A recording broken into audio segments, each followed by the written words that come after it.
Tere hommikust kõigile! Ants Sild on minu nimi, Baltic Computer Systems juhataja ja mul on väga suur rõõm näha nii palju toredaid inimesi täna siin hommikul imekaunis talvises karges Tartus. Ja kindlasti, kes said natukene kaugemalt siia sõita, nägid seda võrratut päikselist Eesti talveilma, mille üle on meil väga hea meel.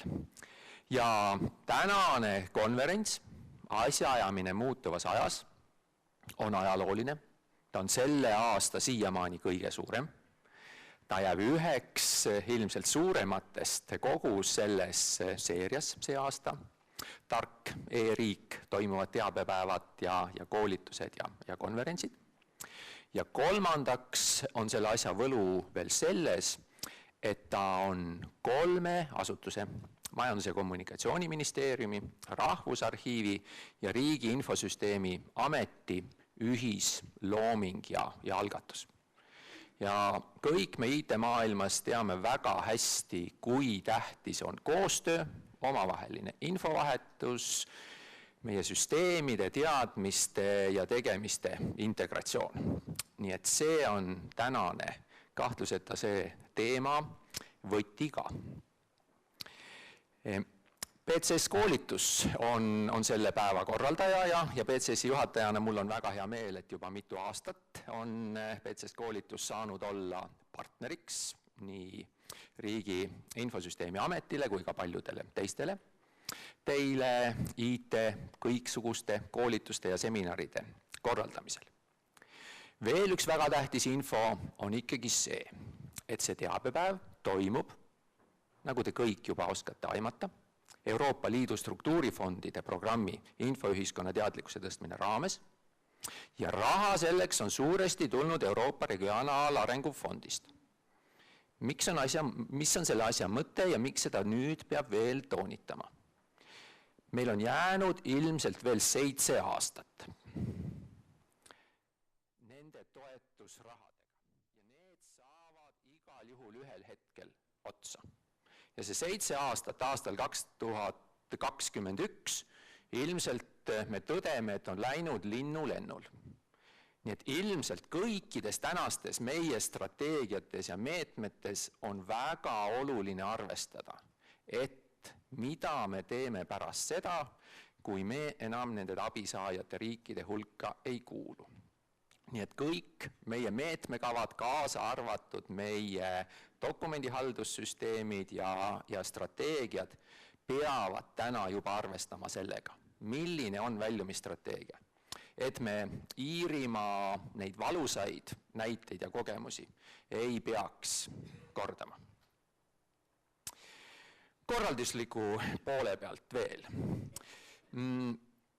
Meil toimub siis ka ülekanne veebis, et me loodame, et sama palju, kui on toredaid inimesi täna siin saalis, jälgib meid ka veebi vahendusel.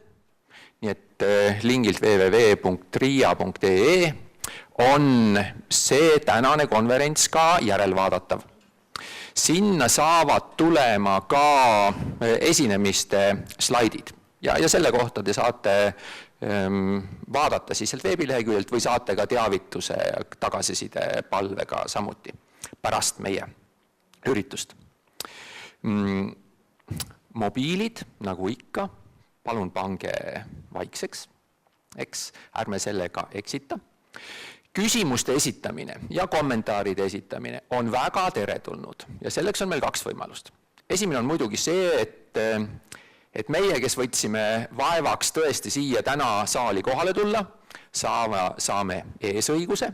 Nii et esmajärjekorras me võtame küsimusi just nimelt saalist. Kuna toimub veebiülekanne, siis on oluline, et me teeme seda mikrofoni kaudu. Aga peale selle on meil siis veel ka aadress, kuhu teie küsimused ja kommentaarid ja ka mõtted kogu selle asjaajamise dokumendihaldussüsteemidega seonduvalt on väga teretulnud. Me ei luba, et me vastame kõigile sinna tulnud küsimustele. pigem mitte, siin on juba praeguseks küsimusi tulnud, aga arvestage sellega, et nende küsimuste alusel ka selle valdkonna eest vastutajad saavad teha järeldusi, valida prioriteete ja vajadusel ka teie konkreetsetele küsimustele vastata. Nii et olge head, olge aktiivsed. Korraldusliku poole pealt. Triinu, kas meil on veel midagi, mis on ütlemata, teadmata? Päevakava on meil siis selline, et tegutseme 3 plokis ja tuleme sealt ülevalt allapoole järjest konkreetsemaks.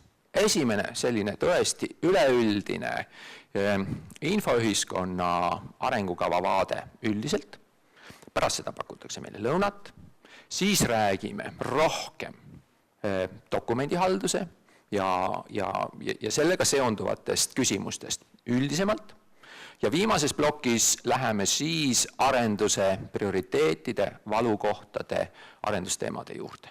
Et selline on see päeva struktuur ja loodame 4:30 olla õnnelikud ja päevaga rahul. Mida veel korraldate poole pealt?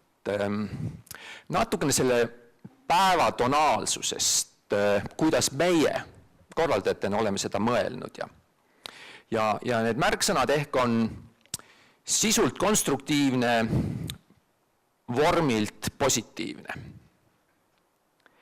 Eestil läheb hästi. Eesti riigil, Eesti e-riigil, Eesti asjaajamisel ja dokumendihaldusel ei ole kunagi nii hästi läinud nagu praegu. 2013. aasta Eesti keskmine reaalpalk, te teate, mis sellega juhtus? See tõusis üle 5%. Praegu veel viimane statistika ei ole väljas, praegused prognoosid on 5,3%. 2014 prognoos on ligi 5%. See on oluline heaolu tõus. SKP poole pealt ühe inimese kohta 200 riigis, 200 riigi võrdluses, me oleme 36. Jah, Katarist jääme maha, ilmselt arusaadavatel põhjustel, aga me oleme 36. Miks siis ikkagi natukene meil kipub olema selline kriitiline meelsus? Põhjendatult, ikka tahame paremini ja kindlasti on see kasulik ka. Äsja avalikust tulnud või aasta lõpul avalikust tulnud täiskasvanute oskuste uuring OECD maades nimetusega PIAC ütles väga selgelt. Eestlased on väga tublid lugemisoskuses, funktsionaalses lugemisoskuses, see tähendab, et me saame tekstist aru ka siis, kui seal on vastukäivat ja segast ja liiaga informatsiooni. Me oleme matemaatilises kirjaoskuses väga head, me oskame numbritest aru saada ja nendega tegeleda. Me oleme sellega maailma tipus, täiesti esimeste riikide hulgas. Aga kolmanda asjaga, mis on probleemi lahendusoskus, kipume me hätta jääma. Ja mis siis on see tõlgendus? Et kui üks inimene saab hästi aru, kui seal on ka võimalusi, arengukohti ja valukohti, kui ta saab hästi aru, et seal need valukohad on ja probleemid on, aga nendega mitte midagi peale ei oska hakata, siis ilmselt domineerib see kriitiline meel. Aga meie tahame olla just nimelt selle probleemi lahendusoskuse osas head ja IT-valdkonnas kindlasti eestvedajad. Nii et selline konstruktiivne, positiivne lahendustele orienteeritud õhkkond, see on ilmselt see, mida meie IT-inimestena peame kindlasti oma organisatsioonidesse viima. Nii et ka täna, loomulikult me ei taha roosa mannat, me ei taha nendest konkreetsetest valupunktidest kõrvale hoida, aga me ei taha ka ebakonstruktiivset kriitikat, me ei taha eneseupitamist teiste allakiskumise arvel ja nii edasi. Ja kindlasti seda positiivset on meil ka nendes tänastes teemades palju leida. Sellega tahan sisse juhatada esimese ettekande. Infoühiskonna arengukava 2020, kas udujutt? No, läheb just sellesse teemasse sisse. See udujutt on siin ilmselge kunstiline liialdus, sest mina näinuna ka Eesti esimest ja isegi natukene osalenuna Eesti esimeses infoühiskonna arengukavas, mida nimetati natuke teisiti, ja vahepealseid ka olen täiesti veendunud. Nii sisukat, nii integreeritud ja läbimõeldud infoühiskonna arengukava Eestil ei ole kunagi enne olnud. Nii et siin on väga tõesti kuni meetmete planeerimiseni oleme läinud tubli sammu edasi. Mis on seal valukohad, mis on need põhifookused, sellest räägib Tartu omamees Havannas Taavi Kotka. Ilmselt, kes olulist sissejuhatamist ja tutvustamist ei vaja, kes on meile tuntud selge silmavaate ja selgete põhimõtetega ja kindlasti tihti ka nende jäärapäiste elluviimispüüdlustega persoonina. Ilmselt asekantslerina me tahamegi täpselt, et selline inimene seal oleks. Ja